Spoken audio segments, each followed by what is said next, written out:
Now here's another look at inflation, okay? This is, again, from Mr. Williams' Shadow Government Stats. The blue line, he's saying inflation is 10%. I think it's probably even higher than that. Real inflation is up, okay? Of course, the blue line, the red line is what the government wants to tell you, and the government's going to tell you there's no inflation from now on. Why? I wrote about this in my book in 2006.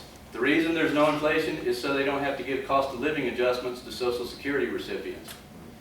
And if you know what the budget looks like for the U.S. government, the outlays for Social Security, one of the biggest parts of our government budget. So if they want to try to trim that back, they don't want to give any raises to Social Security. How do we control that? Let's tell them there's no inflation. They'll believe it. No, I don't. This is unemployment. Okay, these are the influences of the market. All right, GDP, unemployment, inflation. This is what we really have to know so that we know what to do with our money. All right, unemployment is telling us again, Mr. Williams, the blue line. He's saying unemployment's over 20%. Now that's taking into effect all the real people that are unemployed, the people that are part-time, the people that dropped out, the people that just simply exhausted their unemployment benefits, the people that are working part-time that wish they could work full-time. So employment in this country is not so great either, not very strong. And one of the reasons the government tells you things are improving, check out this gold line right here. This is called the birth-death ratio. Now the real payrolls is in the blue line. As you can see, they're taking a dive, which we all know. But one of the ways the government tries to fool us is they have a birth-death ratio.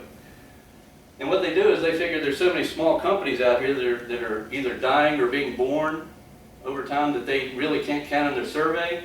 They take a guesstimate of what they think of the number of new companies that are born versus the number of new companies that have died, and they take a guesstimate of how many people they think they might have hired.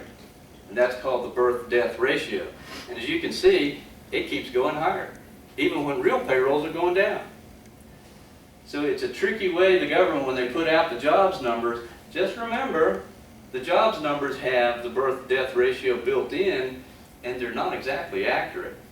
Okay? They're always going to skew them to the upside to make it look like it's a lot stronger than it really is. Okay?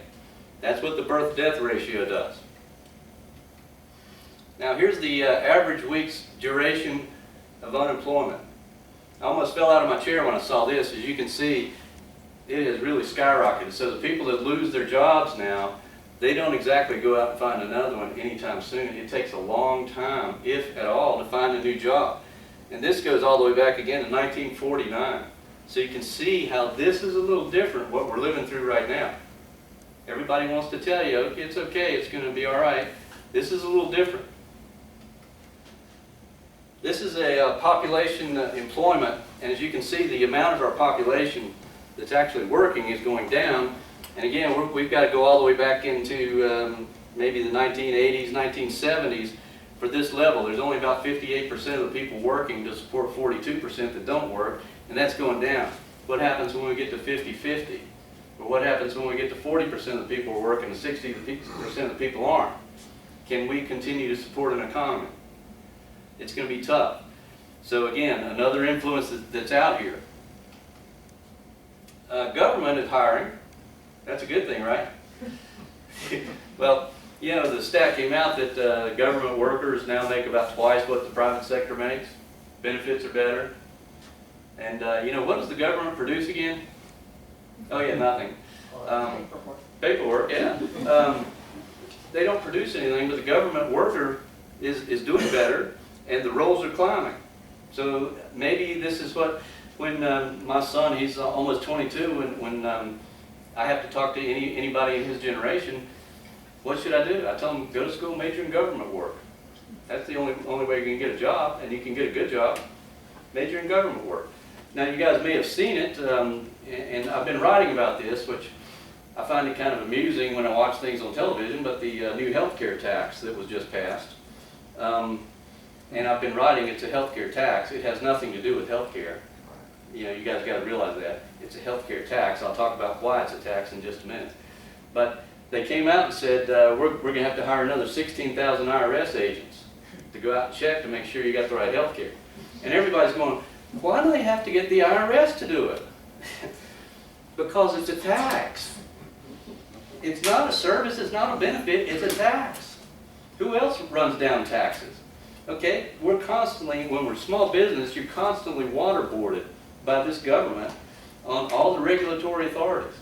So they're all out here waterboarding, and now we got the IRS is going to be out here with another 16,000 people to come waterboard us on our health care and make sure we're paying our health care tax. So this is why the government payrolls are going up and private payrolls are going down. The more they regulate it, the worse it is. And by the way, the current administration, of all the people in the current administration, only about 10% have any kind of work background. The lowest amount in the last 100 years. All bureaucrats. So they're trying to run the country now like bureaucrats run a country, which is not very good.